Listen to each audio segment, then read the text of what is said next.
Hey! Hey! Nobody. I don't see nobody. Will you look at that? It's right through me. Guys, look.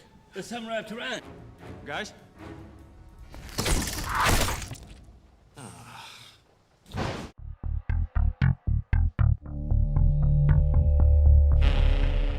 Sin City was released in theaters on April 1st, 2005.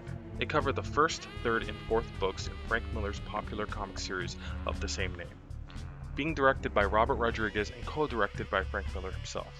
This neo-noir film follows three characters who are residents of Basin City. John Hartigan, a grizzled detective about to retire who's trying to save a little girl from a predator and the corrupt people protecting the same predator.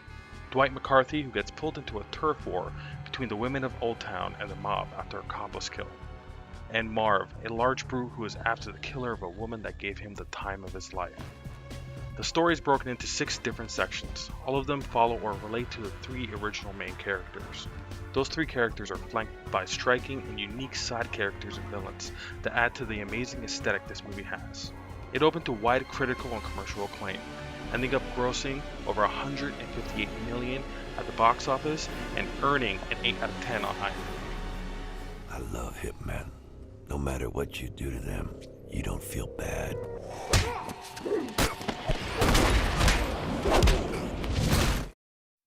It had been a while since I watched this movie, years at the very least.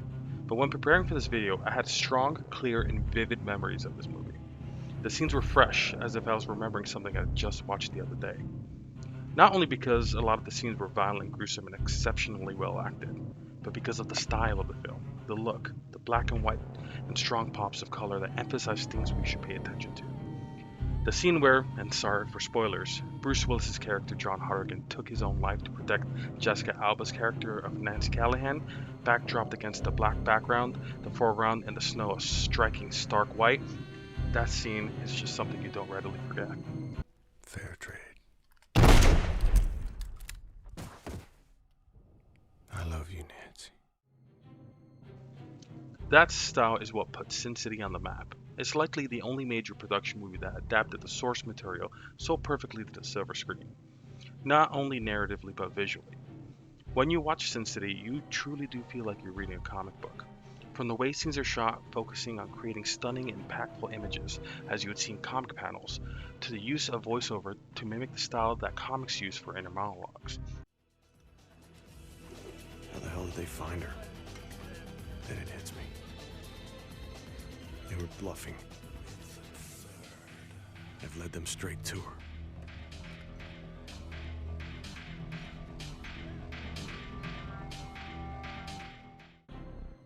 And the design of the characters, both important and supplemental.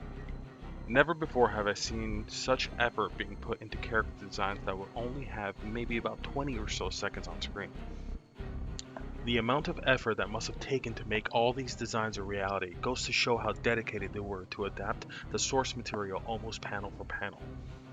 Every still frame looks straight out of Frank Miller's comic, each frame a beautiful art piece. They take away his weapon. Both of them.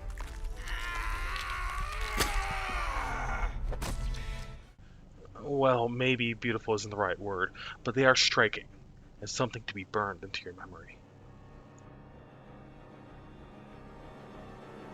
The way they did this was revolutionary, especially for the time. The movie was almost entirely shot on green screen, with very few sets actually being constructed. The only physical sets were Hartigan's jail cell, Katie's bar, Shelley's apartment, and the hospital in the final scenes. Okay, I'm glad we got all that sorted out. Other than those, the rest of the movie was entirely done on green screen, which led to some very interesting ways of shooting, such as the fact that a lot of the actors never actually acted in the same scenes together. For example, despite having a fight scene together, Elijah Wood, who plays Kevin, and Mickey Rourke, who plays Marv, never actually were on set together. They filmed their own individual parts fighting each other's stunt doubles, and then it was later edited together. It was so well done, I bet that you would never have guessed that if I hadn't told you. That goes to show the lengths that Robert Rodriguez went through to make sure that every frame was perfect. All the effort that Rodriguez, Miller, and the production team went through to make this movie absolutely amazing and unforgettable. This movie will be studied by film students decades from now. and for good reason. I hold her close until she's gone. I'll never know what she was running from. I'll cash her check in the morning.